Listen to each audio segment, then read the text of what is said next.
People upset about Donald Trump's victory are taking to the streets Wednesday night, protesting his presidential win. You can see what looks like hundreds of people outside Trump Tower in Chicago. Meantime, in Washington, D.C., crowds are gathering again outside a Trump hotel. And a few protesters got somewhat violent with staff as they tried to push back a barricade. There you see that. Here's a look at Philadelphia, where protesters gathered at Thomas Paine Plaza earlier this evening and began marching down Broad Street. Here's the scene in New York City. President, not my president, not my president. Hundreds gathered in Union Square chanting, "Not my president." More than 10,000 people responded to a Facebook event for the demonstration. They've also taken over Times Square. CBS News field producer Gilad Thaler is actually outside Trump Tower, where demonstrators have gathered as well. Gilad, tell us what the scene is like. I am currently standing outside Trump Tower. I've been here for the past hour or so with a large group of protesters who have gathered together, chanting in solidarity against Donald Trump. They're quite upset about the results of last night's election. They've gathered together to chant, yell, vent their frustrations, and come together in solidarity. Many of their chants have been very policy-oriented, and they have been standing here up against a barricade, if you can see, where the police are preventing them from getting any closer to Trump Tower. And Gilad, we see that image there, that line of police officers in front of the trucks, which have been positioned in front of the entrance there. Now we see them moving some barricades. It looks like another set of barricades, in addition to one that's there right now. What have you witnessed? Has there been any kind of physical confrontation? The protesters here there's a barricade preventing them from getting too close to Trump Tower. At a certain point, the protesters pushed the barricade back a little bit closer.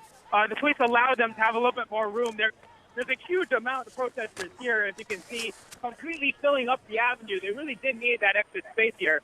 So while they were able to gain a few inches, the police have now started to pull in another line of barricades to create a second line, either protecting them or passing them down further down the avenue as more protesters stream in. But right now, there's currently two lines of barricades in between both the protesters and the police. Now, this protest has been quite peaceful throughout the night. Most of it has been directed against Donald Trump. There have been a few chants against the police, saying that they're condoning a rapist to be the possible next president. But again, most of the protests have been targeted against the president-elect Donald Trump, as opposed to the police officers. So this barricade, it's unclear why they're setting up this second line, whether it's for protection for the police officers or just creating an extra buffer zone. All right. And Gilad, do you know what the protesters intend to do? Do they intend to stay there throughout the night? I spoke to one protester earlier asking, what needs to be done for you to go home?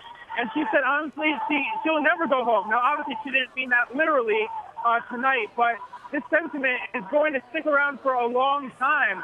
I'm standing next to one protester who I'd love to speak to very briefly. She won't tell me her full name because she is undocumented. She said she wants to go by the name Mo. Mo, do you mind if I ask you a few questions there? This is for CBSN. So they're not going to hear my questions too much, so if you can just answer in full sentences. Can you describe why are you out here tonight?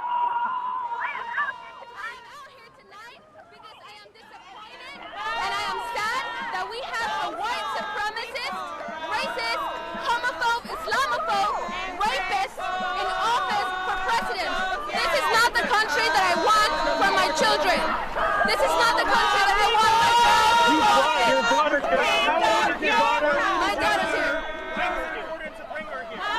My daughter is 1 year old, and my daughter is helping me maintain the energy right now, and is helping me stay protected too. The police are now starting to push us back a little bit, as you can see. Just to interrupt this interview briefly to push back. We're going to continue now, though.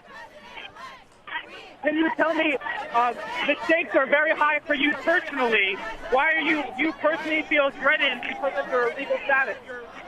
I feel my whole family feels threatened for our legal status in this country. I have family in Texas, and I have my husband and my girls, and we don't want to get deported. We have made a life here.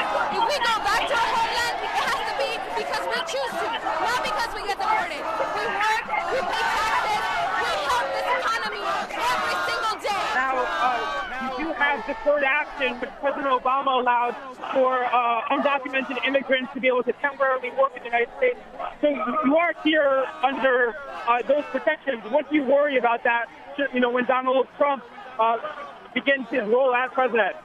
I worry that Donald Trump is going to take away DACA from all of us who were able to apply for it, and that DACA is not going to be able to move forward for all of those who weren't eligible for DACA. And I worry that I'm not going to be able to work and have the same opportunities as everybody else because I'm not going to have the DACA. What will it take for you to go home? I mean, the election's over. There's not much that can be done at this point. I mean, what are you asking for? What will it take for you to accept the election? There is so much to be done. This is not over. We can impeach this rapist. We can impeach this homophobe, this violent white supremacist. We can impeach him. There's so much work to do in our communities, at the community level, at the local level. We have to change our lifestyles. We have to decolonize this country because it's not white people's country. It's our country. It's our land. We have worked this land for hundreds, thousands of years. This is our home. We're going to stay here.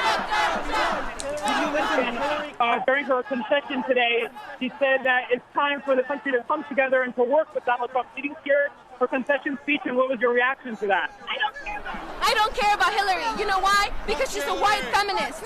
Indigenous women, we don't believe in feminism. We were matriarchal societies from the beginning, and we don't endorse white feminism. So I don't think that she's any better than this white supremacist Donald Trump. I don't believe her. They're all the same. This is all a show. This is a circus to keep us oppressed, to keep us down, to keep us asleep, and to keep these cops right here working for them, not for us. Thank you very much. Thank you.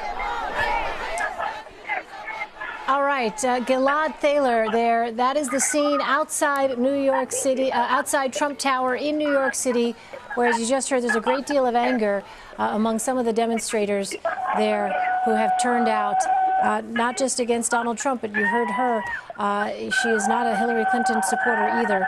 We're going to continue to monitor that situation. Gilad, thank you so much. Thank you.